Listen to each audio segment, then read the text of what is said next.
جب تمہیں روس مارنے آیا تمہیں پناہ پاکستان میں ملی، امریکہ مارنے آیا تمہیں پناہ پاکستان میں ملی، اگر تم نے پاکستان سے جنگ چھیڑ دی تو تمہیں کسی نے پناہ نہیں دینی ہے۔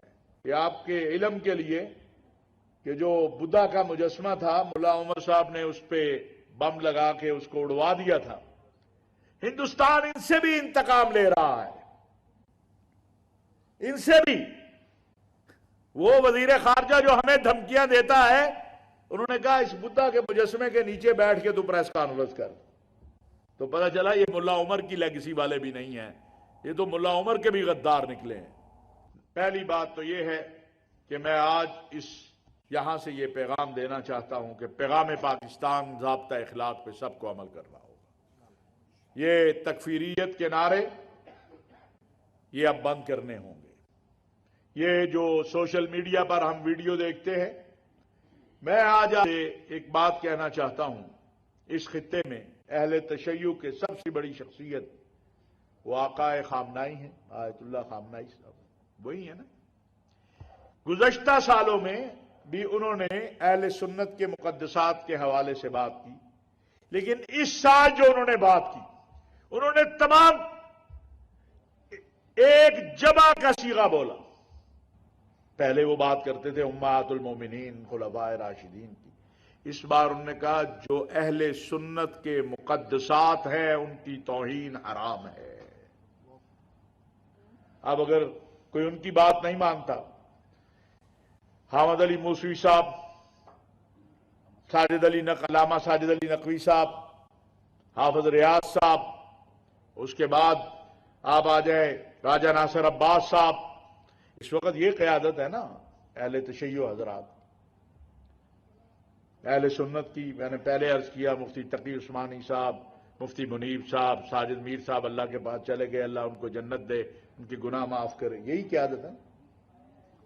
جب یہ سارے متفق ہیں، آپ اور میں ہم سب متفق ہیں، پھر خوف کس بات کا ہے؟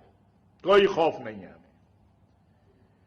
ہمیں بڑا واضح ہے کہ پاکستان کے خلاف یہ جو موجودہ دہشت گردی کی لہر ہے، اس کے پیچھے فتنہ خوارج اور فتنہ ہندوستان ہے، اس کے پیچھے اسرائیل اور ہندوستان ہے، اور اس کا سہولت کار افغانستان بنا ہوا ہے۔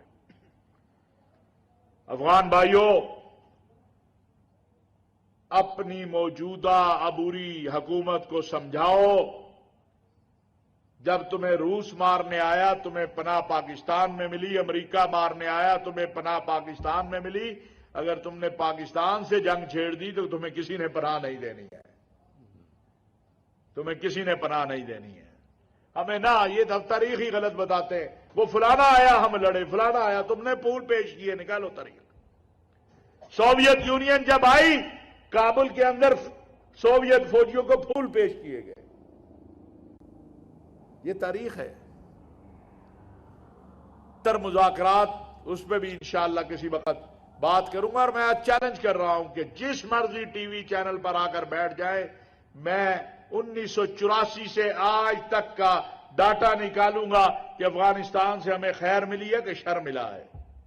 افغانستان سے آ کے ہمیں خیر نہیں ملی ہے۔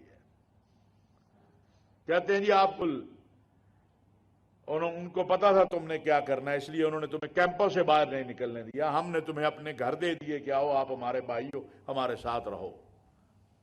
اور اب تو یہ آپ کے علم کے لیے کہ جو بدھا کا مجسمہ تھا، ملا عمر صاحب نے اس پہ بم لگا کے اس کو اڑوا دیا تھا۔ ہندوستان ان سے بھی انتقام لے رہا ہے، ان سے بھی۔ وہ وزیر خارجہ جو ہمیں دھمکیاں دیتا ہے، انہوں نے کہا اس بدھا کے مجسمے کے نیچے بیٹھ کے تو پریس کانفرنس کر، تو پتہ چلا یہ ملا عمر کی لیگسی والے بھی نہیں ہیں، یہ تو ملا عمر کے بھی غدار نکلے ہیں۔ وزیر خارجہ کہہ سکتا تھا کہ جی میں یہاں نیچے نہیں بیٹھتا، میں کرسی ذرا ادھر کر لیتا ہوں۔ انہوں نے کہا پھر مہمان کس کا تھا؟ اجیت دوول کا۔ ہمارے دل جلے ہوئے ہیں، ہمارے چھوٹے چھوٹے بچے شہید ہوئے ہیں، ہم نے ان کا خون دیکھا ہے، لیکن شہادتیں قوموں کو مضبوط کرتی ہیں، کمزور نہیں کرتی۔ 1,00,000 شہداء ہیں ہمارے، اہل تشیع، اہل سنت، کس نے قربانی نہیں دی ہے؟ ہمیں مل کر ایک دوسرے کا ساتھ دینا ہے. ریاست آپ کے ساتھ ہے. ابھی یہاں پر بات ہوئی ہے سیکورٹی کے حوالے سے. میں انشاءاللہ جب یہاں سے جاؤں گا راولپنڈی کے جو ذمہ دار ہیں ان سے بات کروں گا, کمشنر صاحب سے, آر پی او صاحب سے, باقی لوگوں سے, کہ جو ائمہ مساجد یا مساجد کمیٹی کے سربراہان ہیں اور جو امام بارگاہوں کے سربراہان ہیں ان کے ساتھ ایک نشست کی جائے. جب میں پنجاب میں ایڈوائزر تھا ہم نے بہت اچھا اس وقت ایک نظام بنایا تھا جو چلتا آ رہا تھا. پتہ نہیں اب اگر کہیں کہ دونوں بیٹھے, اگر لائسنس کی ضرورت ہے لائسنس دیا جائے. ایسا بھی ہوا کہ بعض جگہوں پر مساجد میں امام بارگاہ والوں نے کہا جی ہمیں آپ نہ دیں پولیس کا گن مین, ہمیں لائسنس دے دیں, ہم رضاکار دیتے ہیں. تو ان کو لائسنس جاری ہوئے. جہاں ضرورت ہے پولیس کی وہاں پولیس کا دیکھا جائے کہ کیا ہو سکتا ہے. اور یہ چیز جو ہے ابھی آپ نے بات کی کہ وہاں پر سیکورٹی نہیں تھی, بالکل اس دن نہیں تھی, اس پر ایکشن بھی ہو رہا ہے, ذمہ داروں کو سزا بھی ہوگی. لیکن ادھر سیکورٹی موجود ہوتی تھی, یہ اس دن ہم نے پوچھا, انہوں نے کہا آتے تھے اس دن نہیں آئے. اس کی تحقیقات بھی ہو رہی ہیں. الحمدللہ اب تک جو اس کے سہولت کار تھے وہ بھی گرفتار ہو گئے ہیں, جو ان کے پیچھے تھے ان کے تک بھی پہنچ گئے ہیں, جو افغانستان میں بیٹھے ہیں ان تک بھی پہنچ گئے ہیں. ہمارے پولیس کے خیبر پختونخوا کے اور سی ٹی ڈی کے جوان, ایک شہید بھی ہوا ہے ان سہولت کاروں کو گرفتار کرتے ہوئے مقابلے میں نوشہرہ میں, زخمی بھی ہوئے ہیں لیکن گرفتار کر کے لائے ہیں, چھوڑا نہیں ہے. اور آپ دیکھیں گے کہ وہ کٹہرے میں ہوں گے. جہاں تک شہداء کے اور زخمیوں کی معاونت کی بات ہے وہ اس پہ کام ہو رہا ہے انشاءاللہ. یہ آپ کا نہیں, یہ میرا مطالبہ ہے.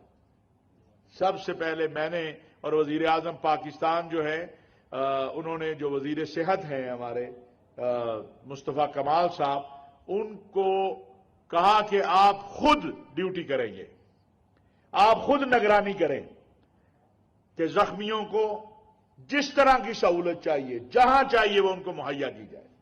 اور میں آپ سے کہتا ہوں اگر کہیں پہ کوئی کمی ہو رہی ہے آپ براہ راست مجھے بتائیے, براہ راست مجھے بتائیے. انشاءاللہ تعالی یہ ہمارے بھائی بیٹے ہیں, ہمارے بچے ہیں, یہ تو نہیں ہے کہ یہ کسی کے ہیں.